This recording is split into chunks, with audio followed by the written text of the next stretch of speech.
kırılsın. Okula uzanan eller kırılsın. Güvenli eğitim, güvenli okul. Geleceğe ihanet, öğretmene şiddet. Malumunuz sıkıntılı eğitim açısından sıkıntılı bir günler yaşıyoruz. Şanlıurfa, Siverek'te yaşanan elim hadisenin ardından dün Kahramanmaraş'ta Aysel Çalık Ortaokulu'nda düzenlenen silahlı saldırı olayıyla bir kez daha sarsıldık. Okullarımız bilim ve irfan yuvası olması gerekirken ne yazık ki silahların gölgesinde şiddetin ve korkunun hüküm sürdüğü alanlara dönüşmektedir. Siverek Ahmet Koyuncu Mesleki ve Teknik Anadolu Lisesi'nde 16 vatandaşımızın yaralanması ve Kahramanmaraş'ta eğitim camiamızı hedef alan saldırılar sabrımızın son noktasıdır. Bu saldırıların en şiddetli şekilde kınıyoruz. Vefat eden aile öğretmenimize, öğrencilerimize Allah'tan rahmet diliyoruz. Yaralanan meslektaşlarımıza, öğrencilerimize ve emniyet güçlerimize acil şifalar diliyoruz. Maalesef okullarımız Teksas'a dönüyor. Artık mızrak çuvala sığmamaktadır. Amerika Birleşik Devletleri'nde görmeye alışık olduğumuz okul baskını manzaralarının ülkemizde de sıradanlaşmaya başlaması eğitim sistemimizin ve toplumsal güvenliğimizin en büyük beka sorunumuzdur. Fatma Nur Çelik öğretmenimizin acısı tazeyken ard arda gelen bu saldırıların bir tesadüf değil, bir güvenlik zafiyeti olduğu açıktır. Şanlıurfa Siverek'teki kurşunların hedefi olan öğretmenlerimizin ardından Kahramanmaraş'ta öğrencilerini korumak adına canını feda eden Ayla Kara öğretmenimizin haberiyle bir kez daha yıkıldık. Bir yandan öğrencisi tarafından hedef alınan öğretmenler, diğer taraftan öğrencisi yaşasın diye kendi canından vazgeçen Ayla öğretmenler. Bu tezatlık eğitim sistemimizin içinde bulunduğu toplumsal sancının net bir özetidir. Ayla Kara'nın hatırası okullarımızı daha güvenli, sevgi dolu alanlar yapma mücadelemizde en büyük motivasyonumuz olacaktır. Okul bahçeleri ne zamandan beri suç mahalli haline geldi? Eti senin, kemiği benim güveninden öğretmeni hedef tahtasına koyan bu karanlığa nasıl savrulduk? Gençlerimizi çetelerin, mafyavari oluşumların ve şiddet içerikli sosyal medya mecralarının elinden ne zaman kurtaracağız? Net çözüm ivedidir. Eğitimciler olarak Milli Eğitim Bakanlığı ve ilgili tüm birimleri göreve çağırıyoruz.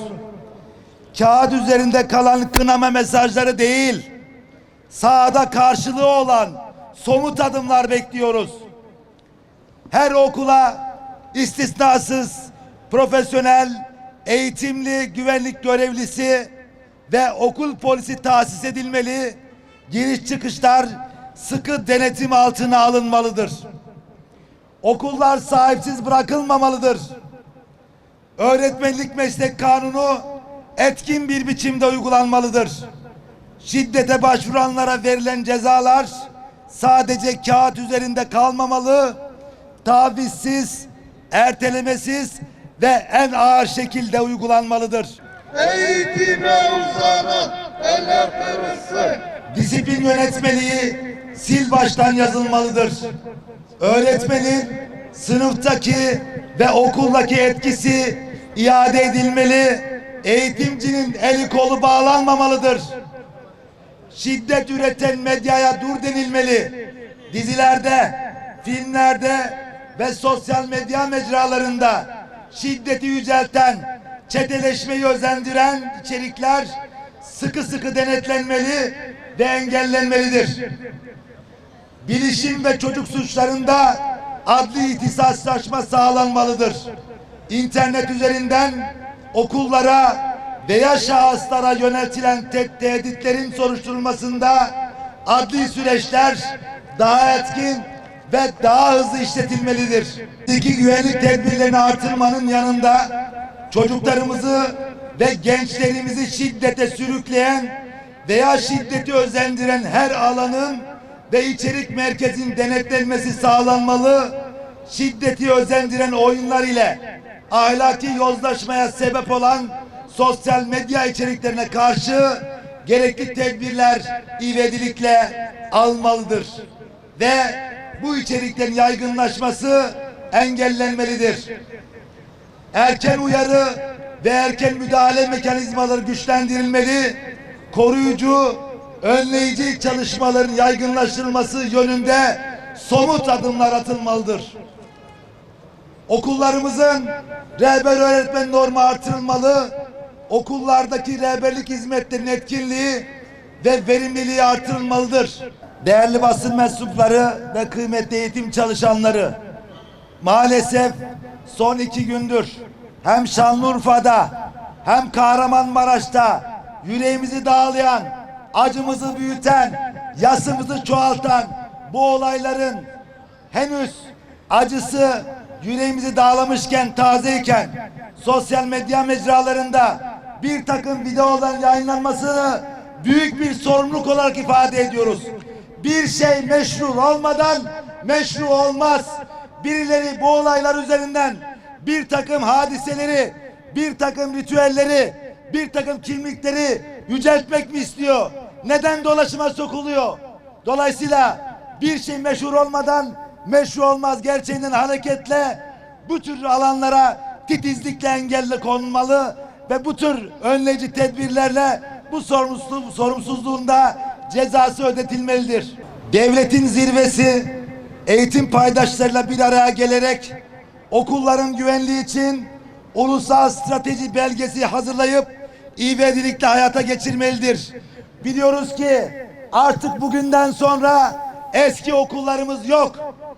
Eskiden bir yangın köşesindeki kazmaya, küreğe dokunmayı ar kabul eden öğrenci kitlesi yok. Artık toplum değişti. Öğrenci kitlesi değişti. Ve bu değişime uyumlu politikaları hayata geçirmek zorundayız. Önleyici ve koruyucu tedbirleri almak zorundayız. Güvenlik tedbirlerimizi en üst seviyeye çıkarmak zorundayız. Değişen kitleyi doğru okumak zorundayız. Değişen sosyolojiyi doğru okumak zorundayız. Aksi takdirde acımız çoğalır, yasımız büyür. Biz susmuyoruz. Biz susmuyoruz. Eğitim çalışanlarına yönelik şiddet sadece bir sendika sorunu değil, bir memleket meselesidir. Dolayısıyla siber bir organizasyon olduğu aşikar olan bu güvenlik anlayışını, devletin güvenlik açığını gözler önüne sererek ülkeyi bir güvenlik problemi haline getirmeye çalışanları da papuç bırakmayacağız. Pazartesi günü bayraklarımızla okullarımızda olacağız ve okullarımıza sahip çıkacağız. Önemine binaen tekrar ediyoruz. Okullardaki şiddet sorunu bir memleket meselesidir. Öğretmen itibarı zedelenirse devletin temeli sarsılır, geleceği sarsılır. Öğrencilerimiz ve öğretmenlerimiz her sabah evlerinden acaba bugün başıma bir şey gelir mi? Acaba çocuğumun başına bir şey gelir mi? Endişesiyle okullara gidemez, gitmemelidir. Okullarımız tam anlamıyla güvenli limanlar olana dek her platformda haykırmaya, mücadele etmeye, bu tür güvenlik anlayışını okullarımızı teslim alarak sürdürmeye çalışanlara papuç bırakmayacağımızı ifade ediyor ve eğitime şiddete sıfır tolerans talebimizle öğretmenime dokunma diyoruz, geleceğimizi karartma diyoruz.